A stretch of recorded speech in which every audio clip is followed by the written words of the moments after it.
দেন। হযরত আব্দুল্লাহ বিন ওমর রাদিয়াল্লাহু তাআলা আনহুমা বাজারে যাইতেন ঘন ঘন। একজন সাহাবী তাকে প্রশ্ন করলেন যে আপনি কি রাসূলুল্লাহর ওই হাদিস শোনেন নাই যে রাসূলুল্লাহ বলেছেন পৃথিবীর মধ্যে উৎকৃষ্ট জায়গা মসজিদ, নিকৃষ্ট জায়গা বাজার। তো এই হাদিস আপনি শোনেন না? হ্যাঁ শুনেছি। তা আপনি হাদিস শুনেও বারবার এত কোনো কোনো বাজারে আসেন কেন? তিনি বললেন যে বাজার নিকৃষ্ট জায়গা, রাসূলুল্লাহ বলেছেন এই কথা ঠিক। বাজারে খামোখা ঘোরাফেরা করা, খামোখা গল্প গুজব করা, এই কারণেই নিকৃষ্ট বলেছেন। কিন্তু আমি তো ওই উদ্দেশ্যে আসি না, আমি আসি এই কারণে বাজারে আসলে অনেকের সাথে দেখা হয় আর খালি সালাম দিতে থাকি। যাক, তাহলে একটা শিক্ষা পাইলাম যে আমরা সালাম দিব সকলে আগে, যার সাথে দেখা হবে আমার আগে কেউ সালাম দিতে পারবে না, এই নিয়ত করে রাখেন। সালাম দেব সবাইকে, অনেক সওয়াব হবে, সুবহানাল্লাহ। সালাম দিবেন, দাওয়াত খাওয়াইবেন, জান্নাতে যাবেন তাড়াতাড়ি। এটাও হাদিস, এটাও হাদিস। হ্যাঁ, আফশুস সালাম ওয়া ইতআমুত তাআম তাদখুলুল জান্নাতা বিসসালাম, সুবহানাল্লাহ বিহামদি।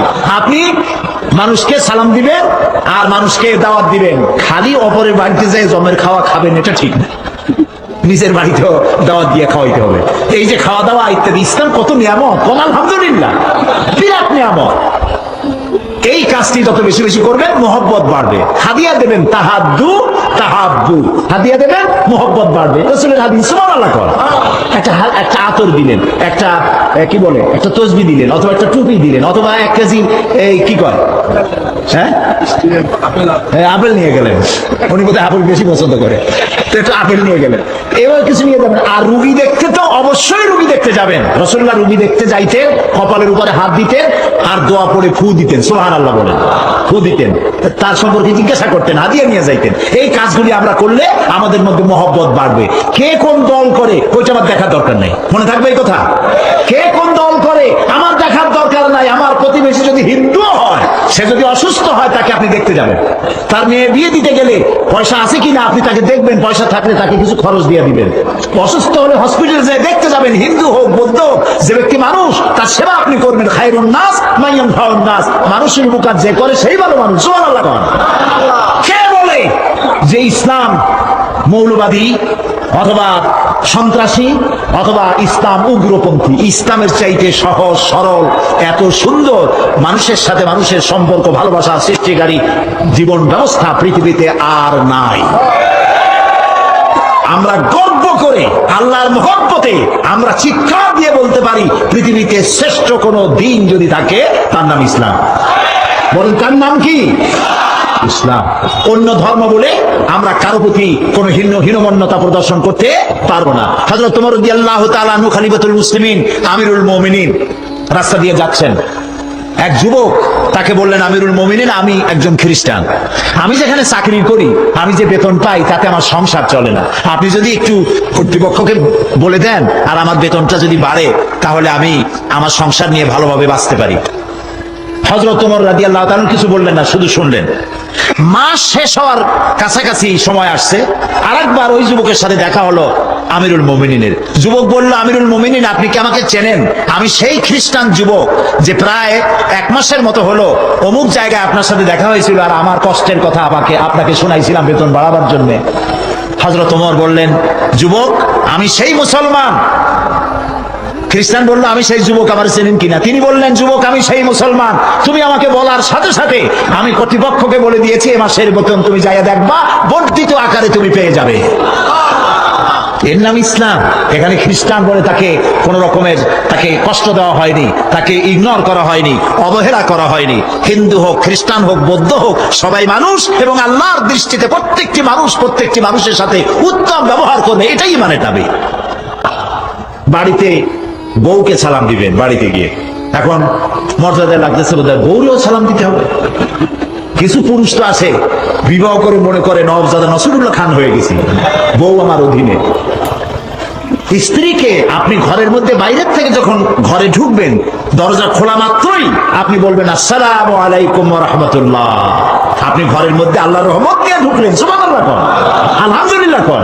আপনার ঘরের শান্তি কে ঠেকায় যদি আপনি সালাম বিনিময় শেখেন? গরুর এক নাম কুওয়াতুল মুসলিমিন। মুসলমানেরা জনমের খাওয়া খাবেনি তো, এর চাইতে সুস্বাদু গোশত তো পৃথিবীতে নাই। তবে চর্বিটা বাদ দিয়ে খেয়েন, চর্বি শুদ্ধ খাইলে তাড়াতাড়ি মরবেন। খাওয়াটাও একটু বুঝে শুনে খাইতে হবে। যাক, আমি তো আর ডাক্তার না, চিকিৎসার কথা বলছি না, তবে বুঝে শুনে খাইয়েন।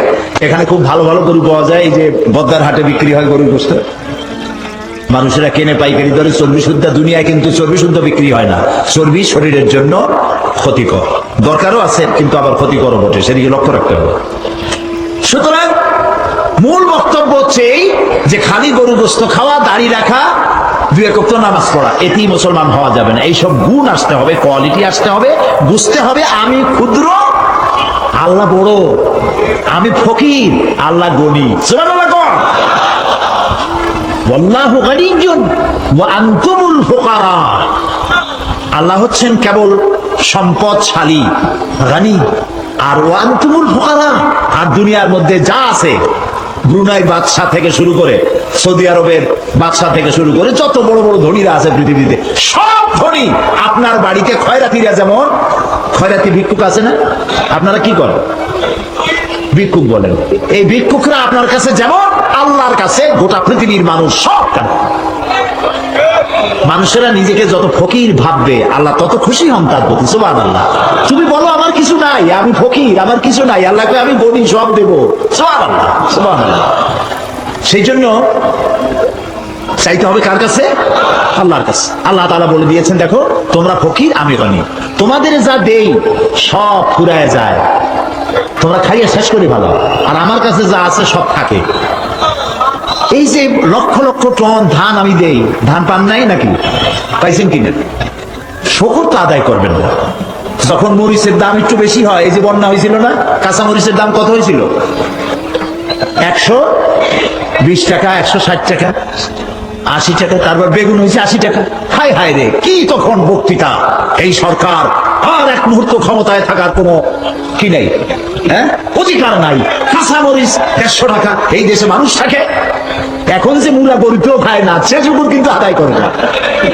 ওই সময় ওই পাগলারা বুঝেছে যে এই ধরনের বন্যা তো বাংলাদেশে জীবনেও হয় নাই। এত বড় বন্যা, তারপরে নন স্টপ বৃষ্টি, এগুলো হয়ে রবি শস্য হইতে পারে না, সেজন্য দাম বাড়ছে। বেগুনি হইল, কি বলে, বেগুন 80 টাকা। রোজার মাসে বেগুন 80 টাকা হওয়ার কারণে বুদ্ধিমান ইফতার বানায় যারা, তারা বেগুন তো নাই, তারা পেঁপে দিয়া পেঁপেনি তৈরি করলো। পেঁপেনি। মুসা আলাইহিস সালাম দাওয়াত তো একাই দিয়েছিলেন, হুদ আলাইহিস সালাম দাওয়াত তো একাই দিয়েছিলেন, কারণ ওনারা জানতেন যে আল্লাহ রাব্বুল আলামিনের সাহায্য আমাদের সাথে আছে। তাই আত্মমর্যাদার সৃষ্টি তাদের মধ্যে হয়েছে। আর এখনো যারা মুমিন, তাদের মধ্যে আত্মমর্যাদার সৃষ্টি হয় যদি আল্লাহর উপরে পরিপূর্ণ ভরসা থাকে।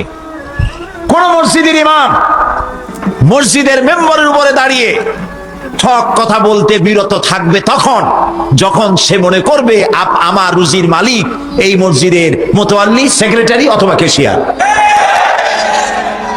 কিন্তু হক কথা বলতে বিরত হবে না তখন ওই সব ইমাম যারা মনে করে আমার রিস্কের মালিক মসজিদের সেক্রেটারি আর মসজিদের মোতাওয়াল্লিরা নয়, আল্লাহ রাব্বুল আলামিন আমার রিজিকের মালিক। আর দুর্ভাগ্যক্রমে বাংলাদেশের অধিকাংশ মসজিদ এর সেক্রেটারি, মোতাওয়াল্লি, ক্যাশিয়ার, সভাপতি ওই সব মানুষ যারা নামাজ পড়ে না। জি, মৌলানা শামসুদ্দিন সাহেব বলেই ফেলেছেন, নামাজ পড়ে না, বরং ধর্মনিরপেক্ষতা বিশ্বাসী। টাকার জোরে মোতাওয়াল্লি আর সেক্রেটারি হয়ে যায়, অথচ মসজিদের মোতাওয়াল্লি হওয়ার জন্য কি সব গুণ থাকা দরকার তা সূরা তওবার মধ্যে আল্লাহ বলেই দিয়েছেন। মোতাওয়াল্লি কারা হতে পারবে? যারা একমাত্র আল্লাহ ছাড়া কাউকে বিশ্বাস করবে না এবং ইসলামকে পরিপূর্ণ জীবন বিধান যারা মনে করবে, মসজিদের মোতাওয়াল্লি, সেক্রেটারি তারাই হতে পারে। এখানে প্রসঙ্গক্রমে বলতে হয়, আমার দেশের মসজিদের ইমাম আর মুয়াজ্জিন বাংলাদেশের সব থেকে নিগৃহীত, অবহেলিত একটি কাজ তারা করেন। অবহেলিত অবস্থায় তারা থাকেন। তাদের চাকরি, রাতের বেলায় ঘুমায় আছে, সকালবেলা উঠে শোনে চাকরি নাই। মসজিদে মুরগিতে পায়খানা করলে কেন ইমামকে জবাবদিহি করতে হয় একটা ফাসেকের কাছে?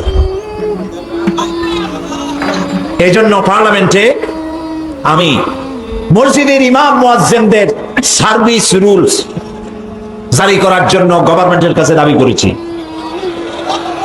যাতে করে ফাসেক ফুজ্জারদের হাতে বেতন না থাকে, চাকরিটা তাদের কলমের উপরে না থাকে, সরকারের হাতে আসুক। সরকার প্রত্যেকটি মসজিদের ইমাম এবং মুয়াজ্জিনকে বেতন ভাতা দিবে। আমি পার্লামেন্টে এই দাবি করার পর সংশ্লিষ্ট মন্ত্রী তিনি দাঁড়িয়ে বললেন, এই পার্লামেন্টের আজকের এই দাবিটা সর্বশ্রেষ্ঠ দাবি বলে আমি মনে করি। গভর্নমেন্ট এটাকে বিবেচনায় নিয়েছেন এবং আশা করি এই সরকার বাংলাদেশের সমস্ত মসজিদের ইমাম এবং মুয়াজ্জিনদের বেতন ভাতার ব্যবস্থা করবেন ইনশাআল্লাহ। সবাই বলেন ইনশাআল্লাহ। আল্লাহ যেন এই সরকারকে তা করার তৌফিক দেন, জোরে বলেন আমিন। প্রিয় ভাই সব, একটা মানুষ যখন এই কথা ধারণা করে যে আমার রুজিটা আল্লাহর হাতে, তিনি দিলে খাই, তিনি না দিলে খাইতে পারি না, এইটা যখন ধারণা হয় তখন তার কলিজা এতটুক থাকে না, ফুলে এত বড় হয়ে যায়। যেহেতু আমার মালিক কেমন, যার কোনো অভাব নাই, সুবহানাল্লাহ। এবং সাথে সাথে কোরআন তাকে একথা স্মরণ করিয়ে দেয়।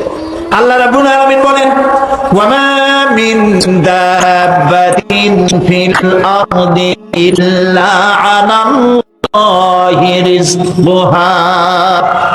এই পৃথিবীর বুকে এমন কোন বিচরণশীল জীব নাই যার রিজকের দায়িত্ব আমি আল্লাহ আমার হাতে গ্রহণ করি। সমস্ত প্রাণী রিজকের দায়িত্ব কার হাতে? সবাই বলেন আল্লাহ রাব্বুল আলামিনের হাতে।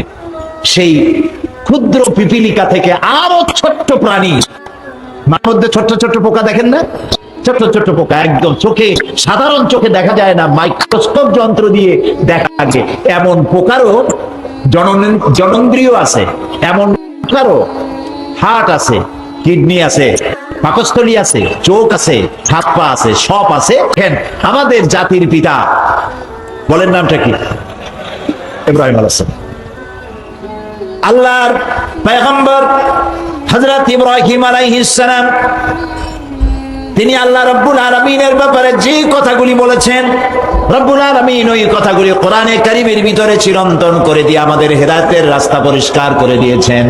তিনি বলেছেন, আমি যখন ক্ষুধার্ত হই, আমি যখন তৃষ্ণার্ত হই, কেউ আমাকে খাওয়ায় না, আমাকে আহার কেউ দিতে পারে না, তৃষ্ণার্ত হিসাবে পানি পান আমাকে কেউ করাইতে পারে না। আল্লাযী হুয়া ইউতঈমুনি ওয়া ইয়াসকিন। আমি যখন ক্ষুধার্ত হই আল্লাহ আমাকে পান করান, আমি যখন তৃষ্ণার্ত হই, ক্ষুধার্ত হলে তিনি খাওয়ান, তৃষ্ণার্ত হলে তিনি পান করান।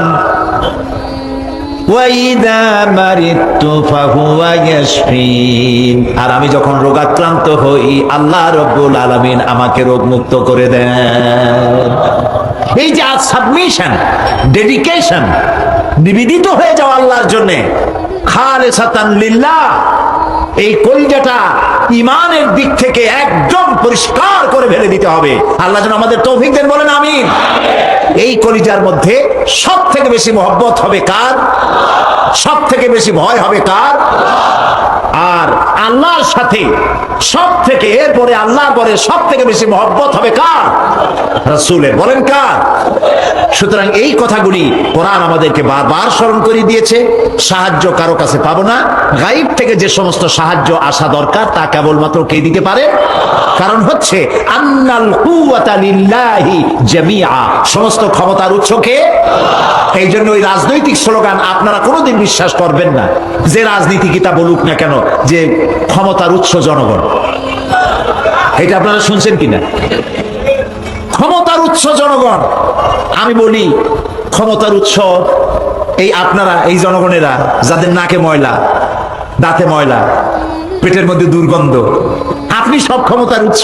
আহারে, তারা পরিষ্কার করে বলে কোনো সাহায্য তোমাদের ওরা করতে পারবে না, যেখানে আল্লাহ ছাড়া যেখানে হাত পাতবা সাহায্য করতে পারবে না। তবে এটার একটা অর্থ আছে, সে অর্থ ব্যাখ্যাটাও বুঝতে হবে। আপনি যদি হাত পাতেন 1 কেজি চিনির জন্য, 1 কেজি পেঁয়াজের জন্য, 10,000 টাকার জন্য, ওইটা তো দিতে পারবে, আর এটা চাওয়াও না জায়েজ না। কিন্তু যে সাহায্য আল্লাহর পক্ষ থেকে আসবে, গায়েব থেকে মদত আসবে, সেইটা পৃথিবীতে কেউ দিতে পারবে না আল্লাহ ছাড়া। যেমন সন্তান প্রয়োজন, বিয়ে করেছেন সন্তান হয় না, দিতে পারবে কে? চিল্লায় বলেন সবাই, কে দিতে পারবে? আপনার ব্যবসায় উন্নতি হয় না, এই ব্যবসায় উন্নতি কে দিতে পারে? মামলা মোকদ্দমায় আপনি মাজলুম হচ্ছেন, আপনাকে সাহায্য করতে পারবেন কে? রোগ হয়েছে, রোগ মুক্ত করতে পারবেন কে? এই কথাগুলি কোরআন বারবার স্মরণ করাইছে যে গায়েব থেকে যে মদত আসবে সেই মদতটা কারো কাছে চাওয়া যাবে না আল্লাহ ছাড়া। কার কাছে চাইতে হবে? দেখেন আর এক ফকিরের সামনে গিয়ে হাত পাতলে তোমাকে সে কি দিবে? কিছুই দিতে পারবে না। এই যে আল্লাহ তাআলা কোরআন শরীফে এত সুন্দর করে বলেছেন, নবী ওদের বলেন ওরা যেগুলির সামনে মাথা নত করে, এগুলি এই পাথরের মূর্তিগুলি, এগুলি কি একটা মাছিও বানাইতে পারে? বলেন আপনারা, একটা মাছিও বানাইতে পারে না। এমন কি এই মূর্তিগুলির সামনে যত খাবার রাখা হয় হাদিয়া হিসাবে, এই খাবারগুলি যদি মাছিতে উড়ায় নিয়ে যায়, খাবারগুলো কার জন্য দেওয়া হয়েছিল? ওদের খোদার জন্য, ওদের খোদার জন্য দেওয়া হয়েছিল। এগুলি মাছিতে খাইয়া উড়ে চলে গেল, সাথে এতগুলি হাত, একটা আঙ্গুল দিয়ে টোকা দিয়ে একটা মাছি উড়াই দিতে পারে না। তো এই যখন দুরবস্থা, নিজেকে বিপদ থেকে বাঁচাইতে পারে না, তো এই যখন দুরবস্থা, সে তোমার উপকার কেমনে করবে? কোরআন শরীফে কথা বারবার বলা হয়েছে যে একমাত্র লা ইস্তাতিউনা লাহুম নাসরান, এরা তোমাদের কোনো সাহায্য করতে পারবে না। আল্লাহ হচ্ছে ওই সব লোক যারা আল্লাহর প্রতি ঈমান এনেছে, রাসূলের প্রতি ঈমান এনেছে, আর কোনো সন্দেহে নিবতিত হয় নাই, তারাই হলো সত্যকারের মুমিন, এবং তারা জিহাদ করবে মাল দিয়ে, জান দিয়ে আল্লাহর রাস্তায়। উলাইকা হুমুস সাদিকুন, এরাই হলো ঈমানের দাবিতে সত্যবাদী। এখন এই ঈমান আনলে পরে কতগুলি কোয়ালিটি, কতগুলি গুণ মানুষের মধ্যে সৃষ্টি হয়ে যায়। সেই গুণগুলি আমাদের মধ্যে আসছে কিনা সেইটা আমাদের ভেবে দেখার সময় এসেছে, না সময় আসে নাই? বলেন আসছে কিনা? আমরা ঈমান এনেছি, কিন্তু ঈমান আনলে পরে যেসব কোয়ালিটি, যেসব গুণাবলী আমাদের মধ্যে সৃষ্টি হওয়া উচিত, সেইগুলি আসছে কিনা সেই ব্যাপারে আমি এখন আপনাদের সামনে আলোচনা করতে চাই। কোরআনে কারীম থেকে আমি আপনাদের সামনে উপস্থাপন করার জন্য এখানে 6টি গুণ একত্রিত করেছি। 6টি কোরআন থেকে আনা হয়েছে। প্রকৃতপক্ষে ঈমানদার ব্যক্তির মধ্যে মিনিমাম এই 6টি কোয়ালিটি আসা জরুরি। ঈমান আনলে পরে এই 6টি গুণ তার মধ্যে প্রকাশ পাবে। নাম্বার 1, 1 নাম্বার, ঈমান আনলে পরে মানুষের মধ্যে আল্লাহ রাব্বুল আলামিন আত্মমর্যাদার শিক্ষা দেয়, তার মধ্যে আত্মমর্যাদা সৃষ্টি হয়ে যায়। আল্লাহর প্রতি মানুষকে হীনতা থেকে, দৈন্যতা থেকে তাকে আত্মমর্যাদার উচ্চতম শিখরে পৌঁছে দেয়। সে আগে মানুষের কাছে হাত পাততো, সে কোনো মূর্তির কাছে হাত পাততো, সে কোনো গাছের কাছে হাত পাততো। দেখেন না পৃথিবীতে কত জাত আছে, আছে না? আছে না? কত ধর্মের লোক আছে, তারা কেউ তো হাতে মূর্তি বানাইয়া তার সামনে নিজের আকুতি কাকুতি করতে থাকে, নিজের মনস্কামনা পূর্ণ করার জন্য বলতে থাকে। কেউ তো গাছের কাছে, কেউ তো সাপের কাছে, কেউ তো বাঘের কাছে, কেউ তো সূর্যের সামনে, কেউ তো চন্দ্রের সামনে, বিভিন্ন জায়গায় মনস্কামনা পূর্ণের জন্য নিজেকে নিবেদিত করে দেয়।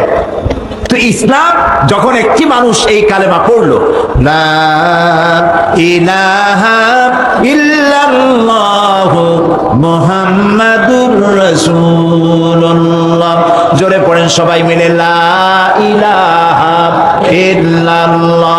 যত নবী পৃথিবীতে এসেছেন আল্লাহ রাব্বুল আলামিন বলছেন, ওয়ালাকাদ বা'আসনা ফি কুল্লি উম্মাতির রাসূলা আন ইবুদুল্লাহা ওয়াজতানিবুত তাগুত। এই পৃথিবীতে প্রত্যেক জাতির জন্য আমি নবী প্রেরণ করেছি, আর নবীদের দাওয়াত ছিল এরকম, এক আল্লাহর দাসত্ব করবে, গোলামি করবে, আর তাগুতকে বর্জন করবে। তাগুত হচ্ছে সেই শক্তি, যে শক্তি শুধু আল্লাহর আইনকে অমান্য করে বসে থাকে না, বরং অন্যদেরকেও আল্লাহর আইন অমান্য করতে, নাফরমানি করতে বাধ্য করে। এটাকে কোরআনের পরিভাষায় কি বলা হয়? বলেন সবাই, তাগুত। এই তাগুতকে অস্বীকার করে এক আল্লাহর উপর ঈমান আনার জন্য আল্লাহ তাআলা দাবি করছেন, বলছেন, নির্দেশ করছেন। আল্লাহ রাব্বুল আলামিন বলেন, আল্লাহু ওয়ালিয়ুল্লাযীনা আমানু ইউখরিজুহুম মিনাজ-জুলুমাতি ইলান নূর। যারা ঈমান আনে আল্লাহ তাদের বন্ধু হন। সুবহানাল্লাহ বলবেন না? যারা ঈমান আনে আল্লাহ তাদের কি হন? বন্ধু হন, অভিভাবক হন, মুনিব হন, মাওলা হন। আর আল্লাহ নিজেই তাদেরকে ইখরিজুহুম মিনাজ জুলুমাতি ইলান নূর, অন্ধকার থেকে টেনে আল্লাহ তাদেরকে আলোর সম্পদে সমৃদ্ধ করে দেন, নূরের দিকে তাদেরকে নিয়ে আসেন। والذين كفروا أولياؤهم الطاغوت يخرجونهم من النور إلى الظلمات أولئك أصحاب النار هم فيها خالدون। আর যারা তাগুতপন্থী হয়, যারা তাগুতকে বন্ধু বানায় নেয়, তাগুত তাদেরকে আলো থেকে অন্ধকারের দিকে নিয়ে যায়, এবং এরাই হবে আসহাবুন নার, জাহান্নামের মধ্যে চিরকাল তারা থাকবে। এই জন্য মোমেনদেরকে সত্যিকারের ইমানের পরিচয় কি সেই ব্যাপারে কোরআন শরীফে বলা হচ্ছে যে ইমানের সত্যিকারের ইমানদারের পরিচয়টা কি সে কথা এদেরকে নবীর সাথে জান্নাতে পৌঁছায় দেবেন। সুবহানাল্লাহ। এই জন্য দুটি রাস্তা আলাদা করে দেখানো হয়েছে। আল্লাহ রাব্বুল আলামিন বলেন, ফামান ইয়াকফুর বিত-তাগুতি ওয়া ইউমিন বিল্লাহি ফাকাদ ইসতামসাকা বিল উরওয়াতিল উসকা লা ইনফিসামা লাহা ওয়াল্লাহু সামিউন আলীম। ফামান ইয়াকফুর বিত-তাগুত, যে ব্যক্তি তাগুতকে অস্বীকার করবে, ওয়া ইউমিন বিল্লাহ, আর আল্লাহর প্রতি ঈমান আনবে, সে ব্যক্তি এমন শক্ত রজ্জু ধারণ করলো যা কখনো ছিঁড়ে যাবে না। সুবহানাল্লাহ। সুতরাং মুসলমানদের যে কাজটি করতে হবে, সর্বপ্রথম তাগুতকে বর্জন করতে হবে, আর আল্লাহর রশিকে মজবুত ভাবে ধারণ করতে হবে, আল্লাহর প্রতি ঈমান আনতে হবে।